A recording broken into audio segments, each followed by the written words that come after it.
சிறுவர்கள் சீர்திருத்த சிறப்பு பள்ளிக்கூடம் சிறப்பு இல்லம் அப்படிங்கக்கூடிய செங்கல்பட்டு அந்த சிறப்பு இல்லத்துல தான் வச்சிருக்கணும். 18 வயசு முடியும் போது அந்த வழக்கை நீதிமன்றத்துக்கு கொண்டு போகணும்.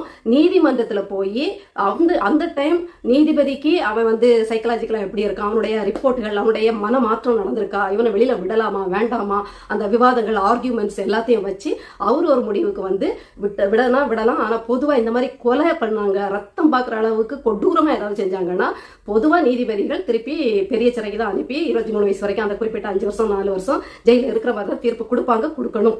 ஆனா எல்லாரும் என்ன நினைச்சுக்கிறாங்க, கொலை பண்ணிட்டா, 16 வயசு பையன் கொலை பண்ணிட்டா, கடத்தல்ல ஈடுபட்டுட்டா, இல்ல பாலியல் வன்புணர்வுல ஈடுபட்டுட்டா, அப்படியே 2 மாசம் 3 மாசத்துல கவுன்சிலிங் கொடுத்து அனுப்பிடுவாங்கன்னு நினைக்கிறாங்க. அப்படி கிடையாது.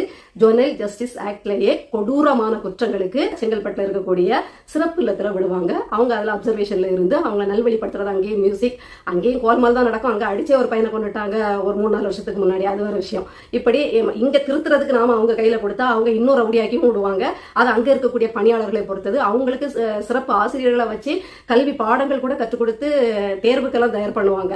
அங்க அதான் சொல்ற, அரசு பணியாளர்கள் கையில பாதி இருக்குது. அவங்க நேர்மையாகவும் உத்தமமாகவும் நாம இதுக்கு தான் அர்ப்பணிச்சிருக்கோம், நம்ம இதுக்கு தான் சம்பளம் வாங்குறோம், இதை தான் செய்யணும், இது நம்ம வீட்டு பிள்ளை அப்படின்னு நினைச்சு செஞ்சாங்கன்னா எவ்வளவு பெரிய குற்றவாளியையும் அதுல இருந்து ரொம்ப, அதாவது எல்லாரையும் திருத்தி அப்படி நல்ல மனுஷன் அந்த படத்தில் காட்டுற மாதிரி கவுன்சிலிங் கொடுத்த உடனே, பேசின உடனே, அப்படியே அன்பை பொழிஞ்ச உடனே அப்படியே மாறி ஹீரோ மாதிரி கதாநாயகனா வந்துருவான் அப்படின்னு சொல்ல முடியாட்டியும் நம்ம பணி அதுதான். அதை ஆக்குறதுக்கு நாம என்ன மெனக்கடல் பண்றோம், நாம எவ்வளவு அதுக்கு வந்து வாங்குற சம்பளத்துக்கு உண்மையும் நேர்மையுமா நமக்கு கையளிக்கப்பட்ட வேலையில இருக்கும் அப்படிங்கறத முக்கியம். இந்த கொடூர குற்றத்தை, இந்த கொடூர கொலைகளை, இந்த கொடூரமா புள்ளிங்க ஸ்டைல்ல வந்து மனுஷன்னு கூட பார்க்காம செதிலா வெட்டுறாங்களே, இவங்களுக்கெல்லாம் இந்த தைரியத்தை கொடுக்கறது யாரு, இவங்க பின்புலம் என்ன, இவங்க எந்த பின்புலத்துல இவ்வளவு துணிகரமா துணிச்சலா கொஞ்சம் கூட வருத்தம் இல்லாம இறக்கம் இல்லாம ஈவு இல்லாம கோழியை வெட்டுற மாதிரி வெட்டி போடுறாங்க இல்ல வெட்டி சாய்க்கிறாங்க அப்படின்னு பாத்தீங்கன்னா, விசாரிச்ச வரையிலும் அவங்க ஒரு பெரிய பின்புலத்தை சார்ந்தவங்களா இருக்காங்க அப்படிங்கிறது எனக்கு சோர்ஸ் மூலம் தெரிய வந்தது.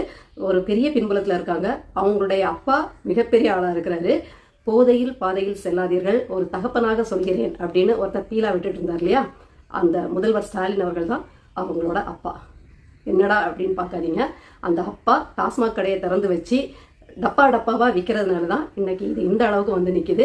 இந்த பின்புலத்துல தான் அப்பாவே டாஸ்மாக் விற்கிறாரு, அப்பாவே போதையை விற்கிறாரு, அப்பாவே குடிக்க வைக்கிறாரு அப்படிங்கிற மெதப்பதப்புலையும் தெனாவட்டிலையும் தான் அவங்க வந்து இந்த குற்ற செயல்களில் ஈடுபடுறாங்கிறது என்னோட கணிப்பு.